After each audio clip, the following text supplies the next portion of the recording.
Türkiye'nin hürriyetleri geliyor. Gazi şehrimize hoş geldiniz, şeref verdiniz. Mazlumların umudu, Hür Kadro sizleri muhabbetle selamlıyor. Gazi şehrin yiğit vekili Sayın Şehzadelerimiz sizleri selamlıyor. İşte Anadolu'nun yiğit hayvanları. İşte Gaziantep, işte Gaziantep'in umudu Hüdapar. Hüdapar'ın hür yiğitleri sizleri sevgiyle, muhabbetle selamlıyor. Gazişehir gelişimizle müşerref. Hoş geldiniz, şeref verdiniz. Diyoruz. Siyasi partilerin kıymetli temsilcileri, STK temsilcileri ve Abdülhakim Övesi Divan Başkanlığı'na, Bayram Çakır'ı Divan Başkan Yardımcılığı, Nihat Yetkin, Sabri Yüz ve Cebrail Bozkurt. İsmeyenler, evet, kabul edilmiştir. Hayırlara vesile olmasını diliyoruz.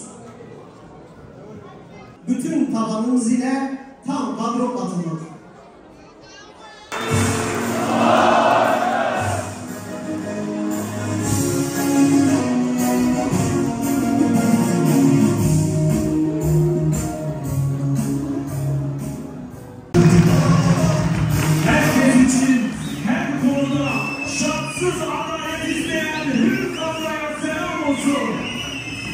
Bu kurulu olayı en yüksekliğe taşımalarla durmadan çalışan Genel Başkan Yardımcımız Sayın Gülsüminoğlu'na hoş geldiniz diyoruz, şeref verdiniz.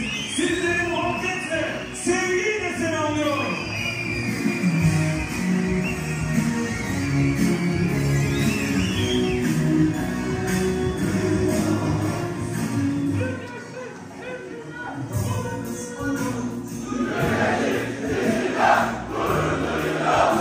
Gaziantep İl Teşkilatımızın 4. Olağan Kongresi'nin Gazi şehrimize, milletimize, memleketimize hayırlı olmasını diliyorum.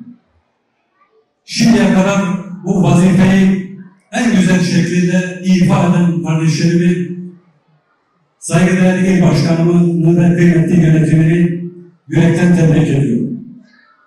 Yapılacak seçimde görevi devralacak yeni yönetime de başarılar diliyorum. Allah muvaffak eylesin. Rabbim mahcup etmesin, istikametten ayırmasın. Yaklaşık 2 aydır gözümüz, kulağımız Gazze'de, Filistin'de. Bir yanımız kan ağlıyor ama bir yanımızda da ümitler yeşeriyor, yeşerdi. Çünkü Allah günleri insanların arasında döndürüp durduğunu ifade etmiştir. وَتِلْكَ الْاَيَّامُ نُدَاوِلُهَا بَيْنَ النَّاسِ Allah günleri insanların arasında döndürüp durur. Evet, bize bir yara dokunduğunda başka bir gün düşmanlarımıza da bir yara dokunmuştur, dokunacak. İmtihan böyle bir şeydir.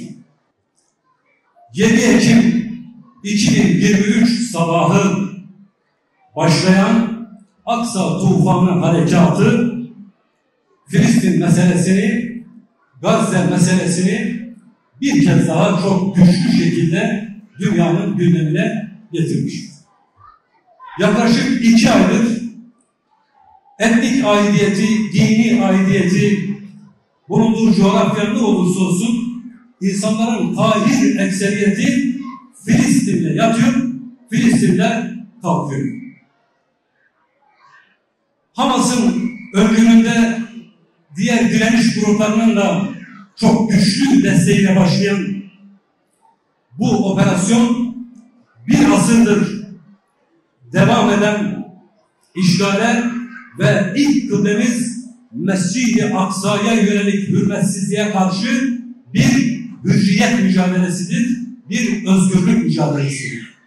Bu mücadele bu yönüyle meşrudur, makbuldür, sonuna kadar da helal bir mücadeledir. Bu mücadelenin hayırla sonuçlanabilmesi, Filistinli kardeşlerimizin lehine sonuçlanabilmesi için çok güçlü bir irade ortaya konmalıdır.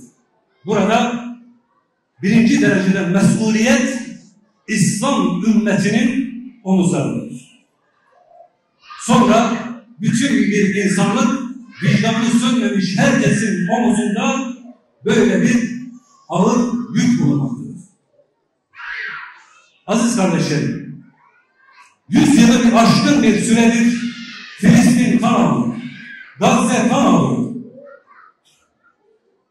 Ecdadımızın mirası, Selahaddin Eyyubi'nin emaneti, Sultan Abdülhamid Han'ın emaneti, Kılıç Arslan'ın uğruna nice kanlar döktüğü bu coğrafya ve Mescid-i Aksa maalesef esaret altındadır. 100 yıldır İslam ümmeti buradaki soruna bir çözüm getirememiştir. Ancak bugün 7 Ekim yeni bir milat olarak tarihe geçmiştir. Filistinli kardeşlerimiz dünyanın suskunluğuna rağmen 2 milyarı aşkın İslam aleminin mazur görün ama gayretsizliğine rağmen inisiyatif almıştır. Kendi göbeğini kendisi kesme kararı almıştır ve bunu icra etmiştir. Bu meseleyi iyi fehmetmek için bu meselenin mahiyetini iyi bilmemiz lazım. Bu mücadele neyin mücadelesidir? Bu kardeşlerimizin davası nedir? Gerçekten bir avuç toprak davası mıdır? Yoksa gerçekten ümmetin onurunu ayağa kaldırma davası mıdır? Bu mücadele sadece bir avuç toprağı özgürleştirme mücadelesi değildir. Bu mücadele Müslümanların akide meselesidir, inanç meselesidir. Mescid-i Aksa'nın hürmetini, kutsiyetini muhafaza etme mücadelesidir. O açıdan bu mücadele son derece kıymetlidir ve değerlidir. Şimdi Hamas bu harekata başladıktan sonra günlerdir televizyon ekranlarında hepimiz izliyoruz. Ya şimdi durup dururken niye böyle bir şeye kalkıştılar? Bak Hamas bu operasyonu, bu harekatı başlatmakla binlerce insanın ölümüne sebep oldu. Ne gerek vardı?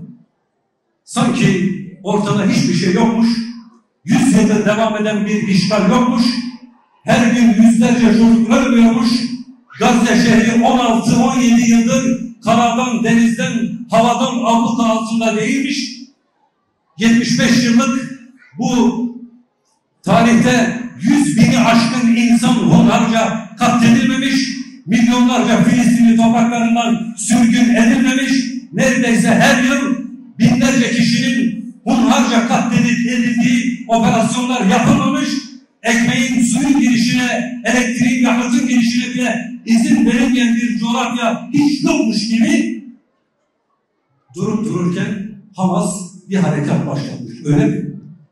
Maalesef çoğu kişi bilerek ya da bilmeyerek bu tezgaha geldi. Bakın aziz kardeşlerim, bu 7 Ekim'de başlayan bir hadise değildir. Bu mücadelenin sebeplerini bilmeden meseleyi sonuçlar üzerinden tahlil etmek 100 yıldır bizim içine girip bir daha çıkamadığımız bu kitaptır. Bu mesele sonuçlar üzerinden değerlendirildiği için maalesef bir yere varamıyoruz. Kimse gerçekten bu işin sebebi nedir? Bu mesele niye bu aşamaya geldi? Bunu konuşmuyor. 2006'da Hamas yönetime geldiğinden bu yana neredeyse her gün Gazze şehrine bomba yağıyor, defalarca yerle bir ediliyor, yeniden imar ediliyor, bir daha ediliyor. Ondan sonra da Hamas durup dururken niye böyle bir şey yaptı, öyle mi? Orada bir halkın, bir milletin hürriyet mücadelesi var. Bir milletin tamamının geleceği var. Bu geleceği, bu milletin inancını, kültürünü, mukaddesatını, istikbalini muhafaza etmek için can vermek gerekiyorsa verilir, kan dökmek gerekiyorsa dökülür, bedel vermek gerekiyorsa verilir. Aynısını biz yapmadık. En iyi Antep'lidir. Bakınız, Fransızlar, İtalyanlar, İngilizler, İtalyanlar buraları işgal ettiğinde Sütçü İmam Hasan Tahsin, Şahin Bey, Şehit Kamil, ya biz bunlara karşı çıksak tepemize çökerler, daha çok kayıp veririz mi dediler. Böyle bir şey olabilir mi? Çünkü ortada bir milletin istikbali var. Bir halkın geleceği var. Daha ötesi İslam ümmetinin şeref ve izzeti var. Onun için bu bedeli bu kardeşlerimiz bizim alnımıza 100 yıldır ödüyor.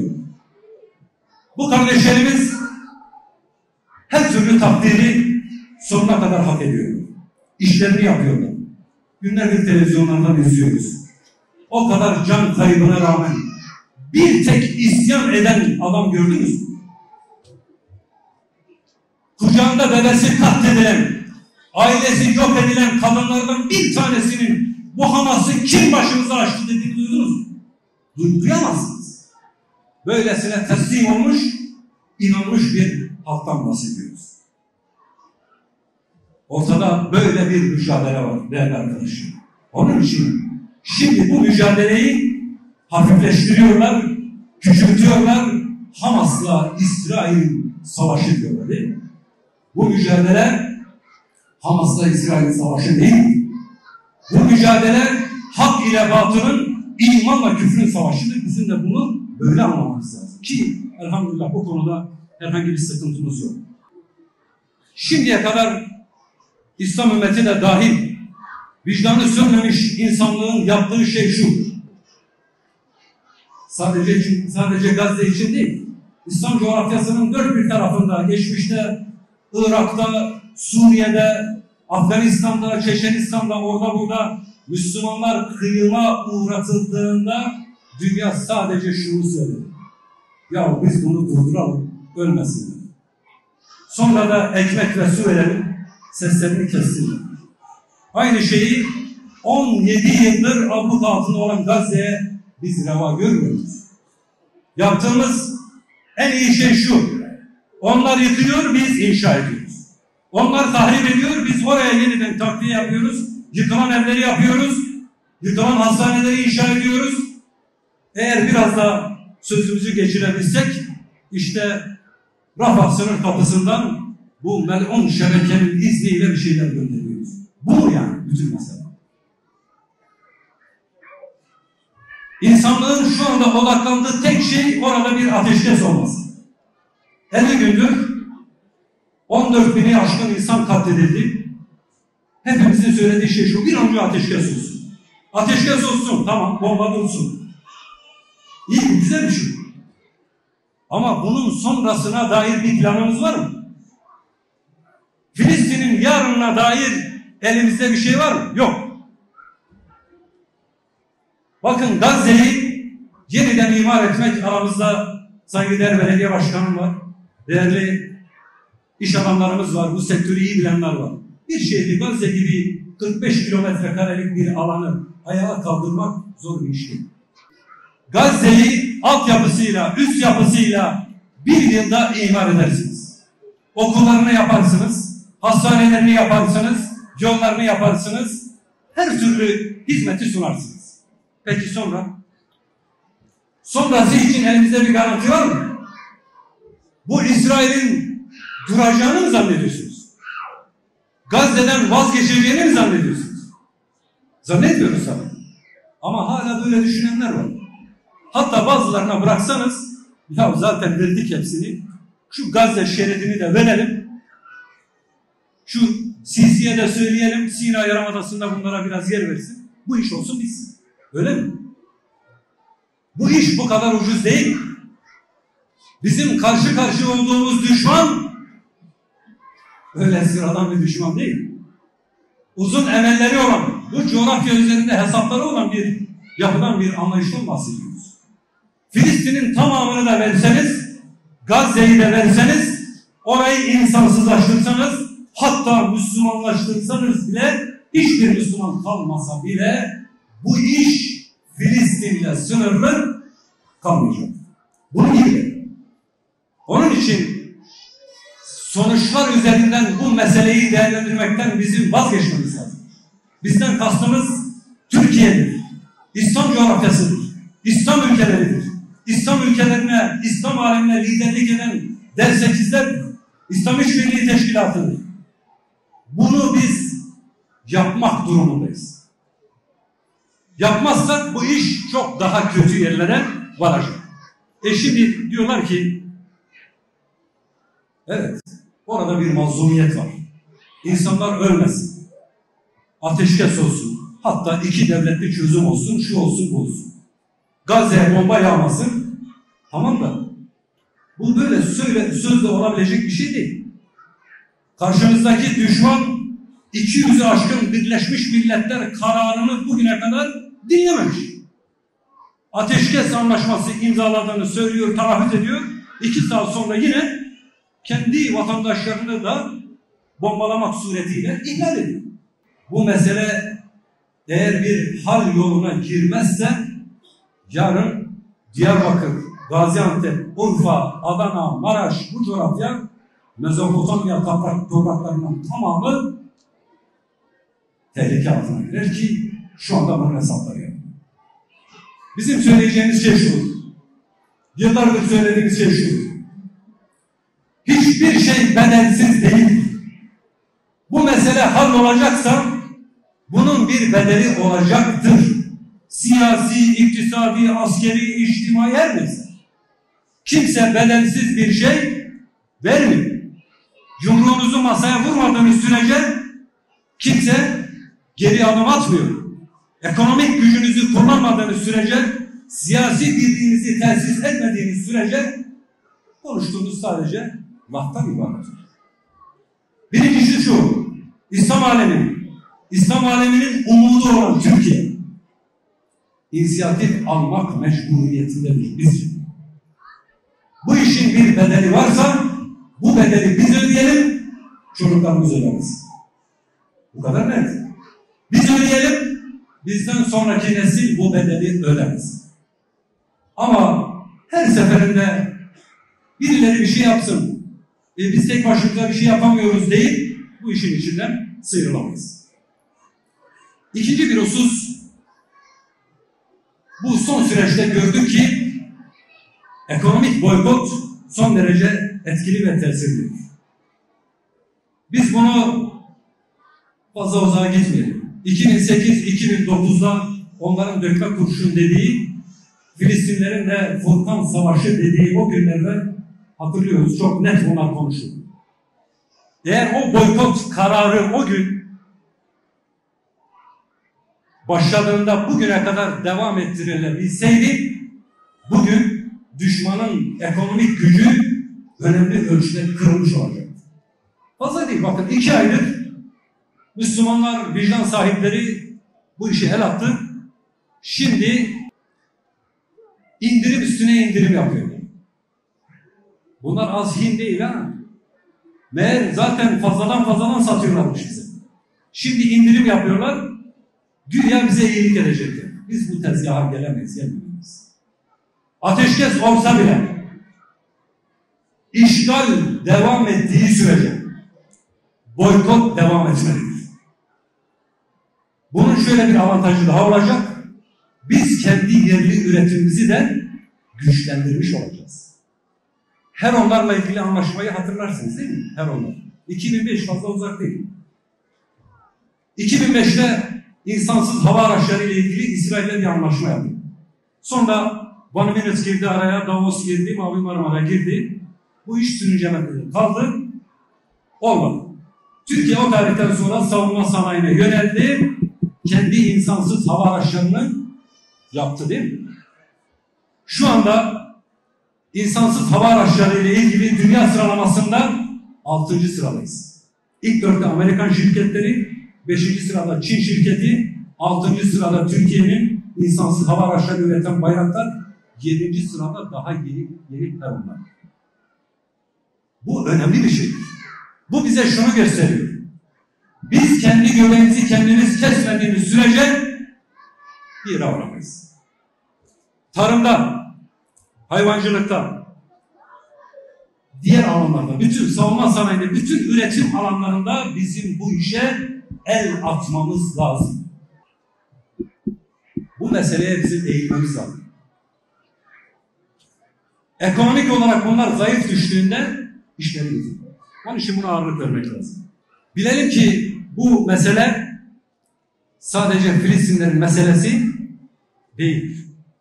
Bu Müslümanlar için bir akide meselesidir. Ama bölge ülkeleri için ve Müslümanlar için aynı zamanda bir güvenlik sorunu. İslam alemi üzerine serpilen bu ölü toprağını artık atmamak. Biz zannediyoruz ki bu işgali biz böyle bir günde durdurabiliriz. İşgal bir gece ansızın olmadığı gibi bir gün akşam düşünülüp sabah çözülebilecek, ortadan kaldırılabilecek bir iş değil. Yahudilerin meselesi, Siyonizmin meselesi, asırların meselesi. 19. yüzyılın sonlarında ortaya çıkan modern Siyonizm 1897'de 1. Siyonizm kongresiyle bu işin startını verdi. 51 yıl sonra işgal rejiminin kuruluşu ilan edildi. 51 yıl. Bilelim ki bir yerden başlamazsak bu iş ertelendikçe daha kötüye gidecek. Mutlaka İslam alemini idare edenler her birimiz mutlaka bunu zorlamalıyız. Mutlaka bir yol haritası ortaya koymalıyız. Bugün adım atmazsak yarın çok daha geç olabilir. Biz Hüdapar olarak yola çıktığımızdan beri hep şunu söylüyoruz. Bizim için önce insan var dedik. İnsan her şeyin merkezindedir. Adalet de bizim en temel önceliğimiz. Biz siyaseti sadece tarafgirlik, çıkar ve menfaat üzerine tesis edilmesine karşı çıkıyoruz. Biz diyoruz ki siyaset insan için var. Halkın maddi ve manevi kalkınması için var. Biz meseleye çift yönlü bakıyoruz. Memleketin manevi kalkınması en az maddi kalkınması kadar önemlidir ve önceliklidir. Bu nazarla meseleye baktığımız için elimizden geldiği kadar da yapıcı bir tavırla siyaset geliştiriyoruz. Ve biz şunu söylüyoruz. Kim bu memleket için iyi bir şey yapıyorsa biz onun arkasında duruyoruz. Siyasi görüşü ne olursa olsun, mensubiyeti ne olursa olsun, bu memleket için bir adım atılıyorsa biz onun arkasında duruyoruz. Eğer bu memlekete biri yanlış yapıyorsa, o bizim kardeşimiz de olsa biz onun karşısında duruyoruz. Ortaya koyduğumuz pratik de bunu inşallah gösterdi. 11 yıldır devam eden siyasi yürüyüşümüzde hep halkımız için çalıştık. Zaman zaman menfaatlerimizden vazgeçtik ki geçmemiz de gerekiyor. Bundan sonraki süreçte de doğru bildiğimiz, hak bildiğimiz yolda bu inançla, bu medeniyet projesiyle inşallah yolumuza devam edeceğiz. Bizim derdimiz bu memleketin huzuru, selametidir. İş problemlerinin çözüme kavuşturulmasıdır. Dışa karşı güçlü bir Türkiye'yi inşa etmek. Güçlü bir Türkiye'nin inşası güçlü kadrolarla olur. Onun için gece gündüz bıkmadan, usanmadan fedakarlık yaparak, feragat ederek bu yola devam edeceğiz.